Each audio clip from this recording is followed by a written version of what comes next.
प्रिय क्रांती मित्र हो, जय भीम, जय अशोक, जय संविधान, जय भारत। महेश गायकवाड हे फक्त कल्याणचे नेते नाही तर ते उद्या भविष्यातले महाराष्ट्राचे नेते बनतील। ह्या तरुणामध्ये तेवढं नेतृत्व गुण आहे। हा तरुण महेश गायकवाड हा तरुण इथल्या कल्याणकरांचा आधार आहे, गोरगरिबांचा आधार आहे आणि त्या गोरगरिबांचा या महेश गायकवाड यांना आशीर्वाद असल्यामुळे निश्चितपणे महेश गायकवाड महाराष्ट्राचे उद्याचे नेते बनल्याशिवाय राहणार नाही। मित्रांनो, हे भविष्य महेश गायकवाड यांच्याबद्दल हे वक्तव्य किंवा हे भविष्य कोणा किडमुड्या ज्योतिषानं वर्तवलेलं नाही, तर हे विधान केलंय साक्षात विश्वरत्न डॉक्टर बाबासाहेब आंबेडकर यांच्या नातवानं, उच्च विद्या विभूषित नातवानं, संविधान रक्षक सरसेनानी, रिपब्लिकन सेना प्रमुख आदरणीय आनंदराजी आंबेडकर साहेबांनी महेश गायकवाडांबद्दल हे विधान केले। महेश गायकवाड यांच्या नेतृत्वाचे गुण हेरून आनंदराज आंबेडकर साहेब बोलले। आनंदराज आंबेडकर साहेब कधी उरसूट कोणाची कौतुक करत नाही आणि ज्याच्यामध्ये कौतुकास्पद काही दिसलं तर ते मात्र हजारो लोकांसमोर बोलायला देखील कधी माग पुढे पाहत नाही।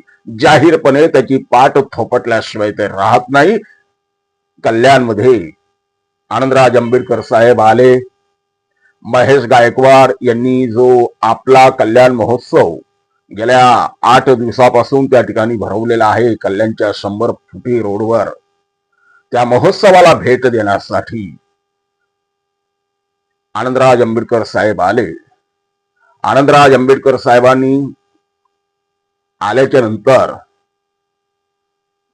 त्यांचा सत्कार त्या ठिकाणी करण्यात आला, त्यांना स्मृती चिन्ह देऊन त्यांना गौरवण्यात आलं। त्यावेळेला हजारो जनतेला संबोधताना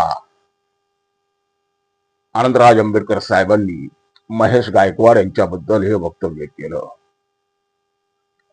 आनंदराज आंबेडकर आपल्या अवघ्या 3 मिनिटाच्या भाषणामध्ये म्हणाले की जर विश्वरत्न डॉक्टर बाबासाहेब आंबेडकरांनी या देशाला संविधान दिलं नसतं तर आज देखील आमची महिला ज्या या ठिकाणी मोठ्या प्रमाणामध्ये उपस्थित आहे, ती महिला फक्त आणि फक्त घरात सूर आणि मूल एवढंच करत राहिली असती, तिला शिक्षणाचे अधिकार मिळाले नसते। आणि कल्पना चावला सारखी जी आमची भगिनी चंद्रावरती गेली किंवा सुनीता विल्यम्स सारखी जी मूळ भारतीय ती मंगळावरती जाऊन आली, ते केवळ आणि केवळ बाबासाहेबांनी संविधानामुळे दिलेल्या अधिकारांमुळे। देशाच्या सर्वोच्च पदावरती इंदिराजी गांधी गेल्या, आज लाखो महिला आमच्या उच्च शिक्षित आहेत, मोठमोठ्या पदावर आहे, अधिकारी आहे, कलेक्टर आहे, मंत्री आहे, आमदार आहे, खासदार आहे, इतकंच कशाला या देशाच्या राष्ट्रपती सुद्धा आमच्या एक महिला आहे। हे सगळं फक्त आणि फक्त बाबासाहेबांच्या संविधानामुळे शक्य झालेलं आहे। त्यामुळे बाबासाहेबांच्या संविधानाचे महत्व आदरणीय आनंदराजी आंबेडकर साहेबांनी आपल्या भाषणामध्ये अधोरेखित केलं आणि या संविधानासाठी संपूर्ण भारतीयांनी एकत्रित येण्याची गरजही त्यांनी या ठिकाणी व्यक्त केली। मित्रांनो, आनंदराज आंबेडकर साहेबांच्या एंट्रीमुळे, आंबेडकर साहेबांच्या येण्यामुळे कल्याण डोंबिवली मधलं राजकीय वातावरण मात्र तापलं आहे। आनंदराज आंबेडकरांच्या एंट्रीमुळे कल्याण डोंबिवली मधील शिवशक्ती आणि भीमशक्ती यामध्ये एक उत्साहाचे वातावरण निर्माण झालेले आहे।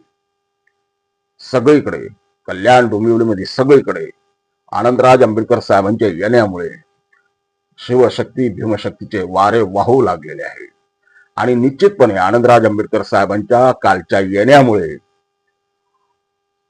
कल्याण डोंबिवलीत शिवसेना रिपब्लिकन सेना युतीला प्रचंड असं मदत होणार आहे किंवा प्रचंड असं यश या युतीच्या पारड्यामध्ये मतदार टाकतील अशी आशा तिथे उपस्थित असणाऱ्या नागरिकांकडून व्यक्त केल्या जात आहे. बघूया, 15 जानेवारी जवळच आलेली आहे. आनंदराज आंबेडकर साहेबांच्या कल्याणमध्ये येण्यानं शिवसेना रिपब्लिकन सेना युतीला किती फायदा होतोय हे पाहावं लागेल. तोपर्यंत जय भीम. प्रिय क्रांती मित्र हो, भीम पॅन्थर हे आपल्या हक्काच्या यूट्यूब चॅनलला कृपया सबस्क्राईब करून आम्हाला विषमतावादी शक्तींच्या विरोधात लढण्यासाठी बळ द्या, शक्ती द्या, ऊर्जा द्या. कमेंट करा, लाईक करा, शेअर करा.